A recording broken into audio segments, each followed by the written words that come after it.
ನಮಸ್ತೆ ಎಲ್ರಿಗೂ. ಕಿಚನ್ ಕನ್ನಡತಿ ಯೂಟ್ಯೂಬ್ ಚಾನಲ್ಗೆ ಸ್ವಾಗತ.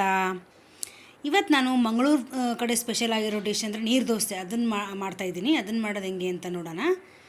ಅದನ್ನು ಮಾಡೋಕ್ಕೆ ನಾನಿವಾಗ ಇದರಿಂದ ಒಂದು 2 ಲೋಟ ಅಕ್ಕಿ ತೊಗೊಂಡಿದ್ದೀನಿ. ಅದೇ ದೋಸೆ ಅಕ್ಕಿ ಬರುತ್ತಲ್ಲ, ಸೊಸೈಟಿ ಅಕ್ಕಿ ಅಂತಾರಲ್ಲ ಅದನ್ನು ಒಂದು 2 ಲೋಟ ತೊಗೊಂಡಿದ್ದೀನಿ.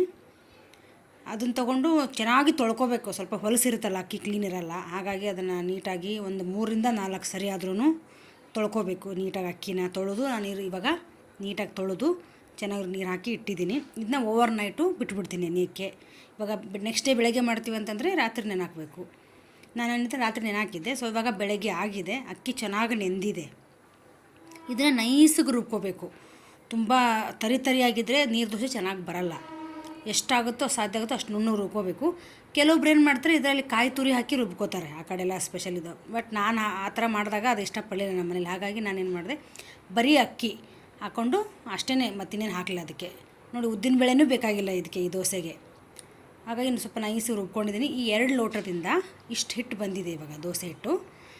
ಇವಾಗ ಇದು ಇಷ್ಟು ಗಟ್ಟಿ ಇದ್ದರೆ ದೋಸೆ ಚೆನ್ನಾಗಿ ಬರಲ್ಲ. ಹಾಗಾಗಿ ನಾನೇನು ಮಾಡಿದ್ದೀನಿ, ಅದಕ್ಕೆಲ್ಲದಕ್ಕೂ ನೀರು ಮಿಕ್ಸ್ ಮಾಡ್ಕೊಂಡಿಲ್ಲ. ಒಂದು ಚಿಕ್ಕ ಪಾತ್ರೆಗೆ ಸ್ವಲ್ಪ ಹಿಟ್ಟು ತಗೊಂಡು ಅದಕ್ಕೆ ಎಷ್ಟು ಬೇಕೋ ಅಷ್ಟು ನೀರು ಹಾಕೋತಿದ್ದೀನಿ. ಹೆಸರಲ್ಲೇ ಇದೆ ನೀರು ದೋಸೆ ಅಂತ.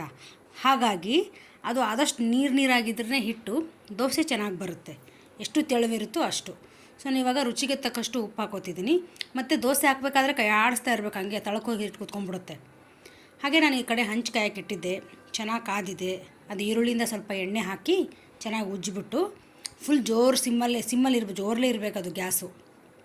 ಇವಾಗ ನೋಡಿ, ನೀರು ಚಿಮ್ಕಿದ ತಕ್ಷಣ ಫುಲ್ ಚೆನ್ನಾಗಿ ಕಾದಿದೆ, ಒಂದನೇ ನೀರು ಉಳ್ಕೊಳ್ಳಿಲ್ಲ.